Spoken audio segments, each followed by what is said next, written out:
Welcome over to Automotive World, everyone. I am your host, Vinay Mystery, and we are back. We have more news from the New York Auto Show. Big news from Subaru. We're going to be doing a rating at the end of all this because there was a lot of news, and Subaru was definitely one of the heavy hitters here for sure as well. But we've got all new news. We're going to start off, and we're actually going to combine both of these together just because Solterra and the new Trail Seeker are both EVs. And personally, spoiler alert, my personal opinion, I think the Trail Seeker is a bit better. But we're going to start off with the Solterra, as this is a big model. It's already out now. Obviously, this is, BZ4X as well. So this is a big model. Let's get started right into this. First of all, for 2026, we have an all-new Solterra. Now, Solterra was a big model for both Subaru and Toyota. And let's be honest, we all know it got off to a rocky start. The pricing was not good. The performance wasn't good. The features were not good. It wasn't particularly attractive, and it was on a stop sale for quite a long time. This is definitely a way for Subaru and even Toyota, with their shared partnership of not only the model but just the stake in itself, to really be able to kind of claw back and really put Subaru a bit on the map again. Because I'll be honest, that first attempt with that whole Subaru Toyota EV, it was a bit of a failure. However, on this new one, range is increased by more than 25% compared to the previous model, Solterra EV models, which is really good, because the previous models were really poor, even compared to like EVs from 10 years ago. They are now equipped with a North American charging standard, which is great. That you're able to use Tesla superchargers. It's a better standard. It's faster. It's awesome. The new Solterra XT is going to produce a combined 338 horsepower from the uprated powertrain. 338 is honestly, it's pretty good. I think a lot of people are used to EVs like Tesla and Hyundai making 500-600 horsepower. 338 horsepower is still quite a lot of horsepower, even in a big heavy car like that. It's an electric car, it's instantaneous, but also the type of car this is. This isn't a WRX. The 338 horsepower is more than enough horsepower to, still kind of feel somewhat peppy, but, be able to, have enough to do passing power and things. 338 combined horsepower off of those, the two drive units is going to be more than enough. Charging time, 10 to 80% in less than 35 minutes. Industry standard, honestly. 35 minutes, we've kind of been hovering around that mark for, honestly, many years now. It feels like almost a decade. I will say it's interesting. I mean, most manufacturers are kind of at 10 to 80% between 20 and 30 minutes on the dot. Theirs is saying less than 35, which, like I said, it's still within the industry average and industry range. So there's nothing necessarily wrong with that there. I just think it's interesting how they kind of give you that higher top end at 35 minutes, but it's within the industry standard, so I'm not really going to make too much of a fuss about that. We do have improved battery preconditioning and charging speeds up to an estimated 150 kilowatt hour. That's really good. Obviously, charging speeds are a big thing for EVs because one of the biggest Achilles heels of an EV is charging, and it is a valid concern.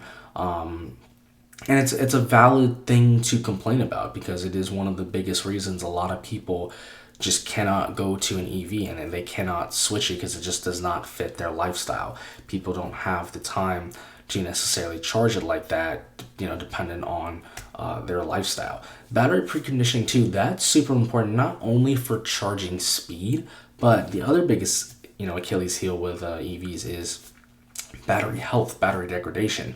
Now, it's much easier on a smartphone, where super small batteries, they can pretty much kind of be recycled now. It doesn't cost a lot to fix a smartphone battery. It's less than $100. For me, like on my phone, I've replaced my battery a bunch of times. For me, I have the insurance, so it's actually free repair. But on a car, it's a lot different, because you can't just necessarily recycle or always repair some of those damaged cells. And then obviously too, it's not just like, doesn't take an hour like on a phone. You have to have specialized people come in and do it. There's labor costs and all that. So the battery preconditioning, even though more so here they're focused on the charging speed of it, that battery preconditioning can really be good for the battery health in the long term, and especially too if you live in an environment where cold climate, hot climate, being able to precondition is a really, really good thing there. Obviously, it's a Subaru standard symmetrical all-wheel drive. They do claim best-in-class 8.3 inches of ground clearance. Best-in-class ground clearance, that's pretty good. The symmetrical all-wheel drive, that's standard because literally every Subaru has it, unless you have a BRZ, which that's the only exception. But other than that, they did show it off, and we'll take a look at some pictures here in a second. We have the all-new, the Subaru Solterra with the 74.7 kilowatt hour battery pack there. That's going to be providing up to an estimated range of more than 285 miles. That's up more than 25% than the previous outgoing model. Now, I think it's interesting that they're estimating a range of more than 285. They couldn't necessarily just kind of give us a theoretical top end. I will also say as well, 285 is not bad by any means, but it is still on the lower end. We're seeing electric vehicles nowadays have at least a minimum of 300 and, 300, Tesla, whether it's Tesla or even Hyundai, close to, if not at least minimum 300 to 320 miles of range. So 285 is definitely not bad because we know the previous one was extremely, extremely poor and it did not live up to those range ratings. I'm kind of worried because they, just like with the charging time, they don't really have an exact figure. They're saying an estimated range of more than 285 miles, but they can't say. So obviously it's more range than before, but not very confidence inspiring that we can't, get a theoretical number. But that could also be something that they're testing as well. But it's very interesting that they say that. Now they think that to the new battery preconditioning system, which, like I said, that, it does allow you to really not only, keep a good charge, but it benefits your battery health. But it also, benefits the range that you have as well. Because even if you use an electronic device and charge it to full, if you don't use it, the battery will drain. And as they, say here, it helps maintain optimal charging temperature, even in cold weather. So, those are all good things. There is a new all-wheel drive system integrated into the front and rear motor. It is a dual motor system. That is, what they are claiming to give us improved outputs in driving performance on and off roads. And those front and rear motors are managed with an improved controller. That's going to allow more flexible drive power distribution, even in whether it's a wet or dry condition. So it's pretty much what a differential would do. With the Solterra as well, we have both powerful front and rear motors, so they are boosted a little bit compared to previous generation because that was something on the older one. It was not a lot of horsepower. Both, the front and rear motors are going to make 233 horsepower. When you combine the electric motors of both the front and the rear, that's going to give us 338. Because of that, we get a 0 to 60 time in less than 5 seconds.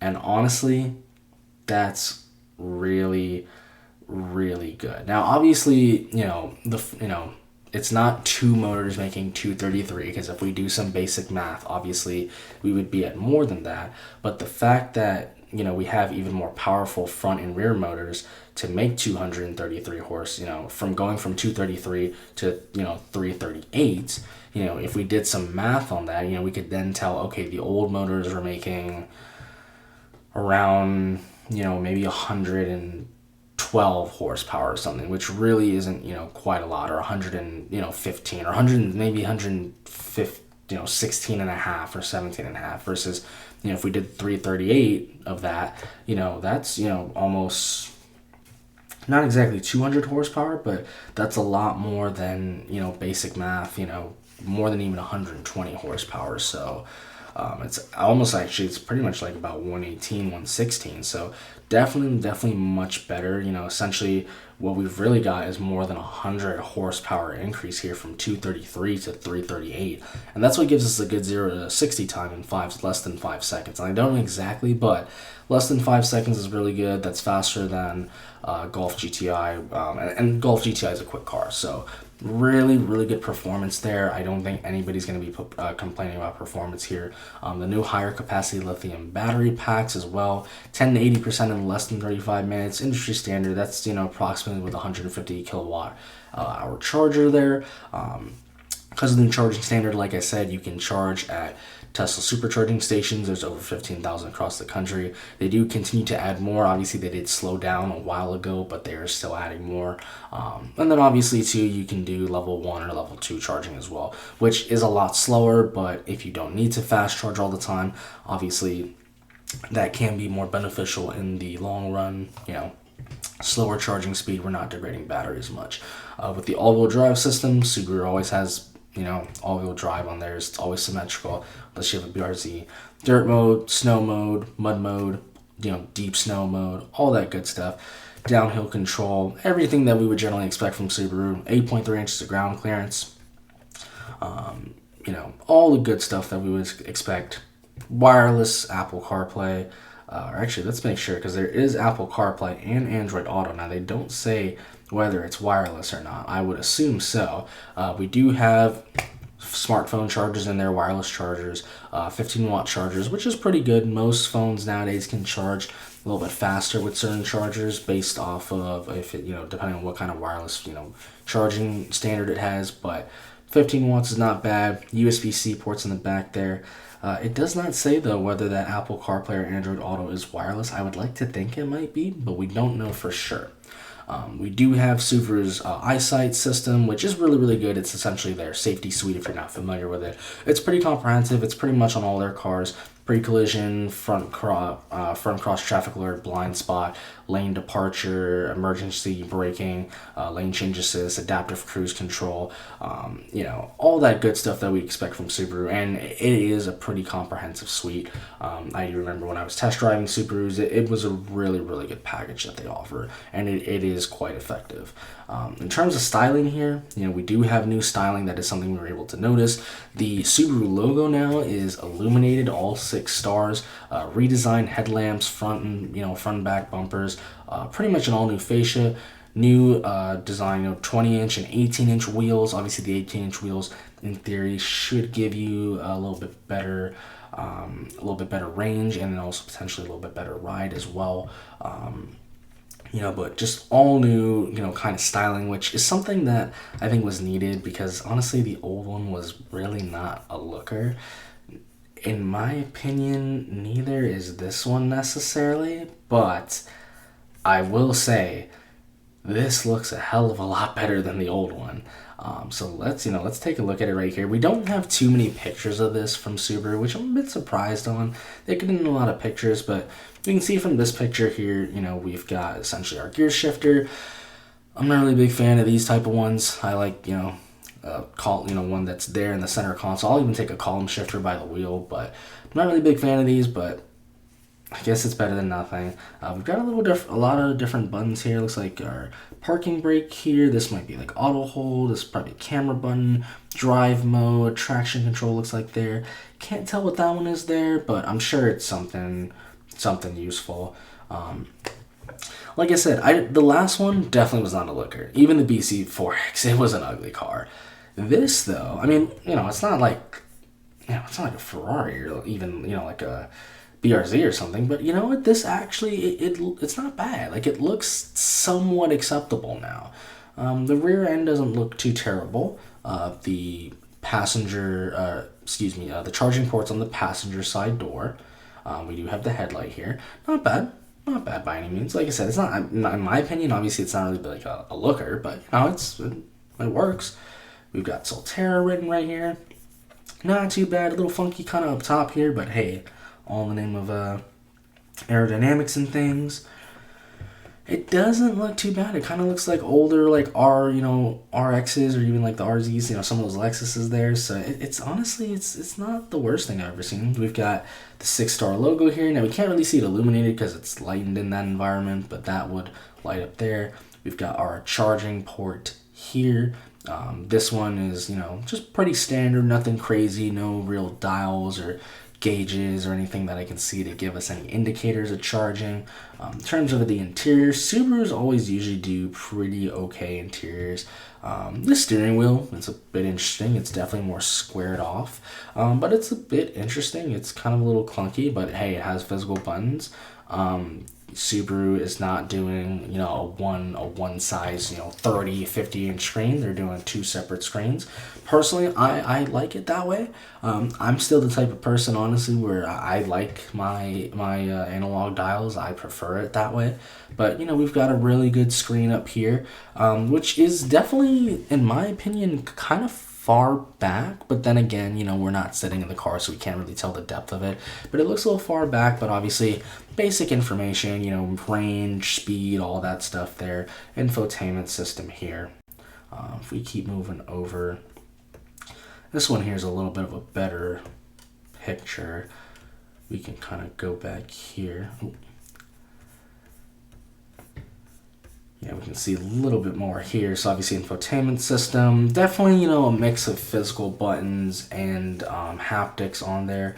Looks like obviously we've got some knobs for the air conditioning, but then it looks like for seat heater and volume and even like controlling the speed of the blower and all that for the air conditioner. Looks like all that is going to be digital haptic. Not really a big fan of that. We can see a better version picture here of this. So we've got the auto hold, surround monitor view, drive mode, traction control, our X mode. That's pretty much like Subaru's kind of like, super crazy like off-road mode essentially. The set button there, can't tell what that is. We come on over to the trim here. It doesn't look bad. I mean, I think the interior looks pretty okay. The seats they look like seats, nothing crazy. I'm not really digging the design, and I feel like the way they kind of took this shot, this is obviously a lot brighter than this, so this kind of makes it look like yellow and dirty, but, it's not too terrible. Looking at the steering wheel here, it's not bad. It kind of looks a little older style. I don't mind the square shape necessarily, but we've got a lot of buttons on there. I will say those buttons are quite big. I actually kind of don't mind the size of the buttons, because at least then you don't hit the wrong button. I've done it every now and then on my own car. Sometimes I hit the wrong button for something, so I don't really necessarily mind that. Got some more buttons here and things. We're looking at our seats here. Pretty standard seat controls, nothing crazy. The seats don't look too bad, but they don't look like anything special necessarily. Looking at it from this angle, definitely improved looks. I'm gonna give them that. Like, it's definitely improved looks. I mean, that is acceptable. Like the first, when they first came out with this, and even that PZ4X, I mean, that thing was ugly. But this looks acceptable. This is not bad. But personally, I think the Trail Seeker is a little bit better. We're gonna move on over to the Trail Seeker right now, and we're going to end this video here, move on over to the Trail Seeker. Let me know what you think, though, of the new Solterra. Do you like it? Do you not like it? Do we think the interior, like right there, is it good? Is it not good? Let me know what you guys and girls think down below. It's going to do it for now. Peace.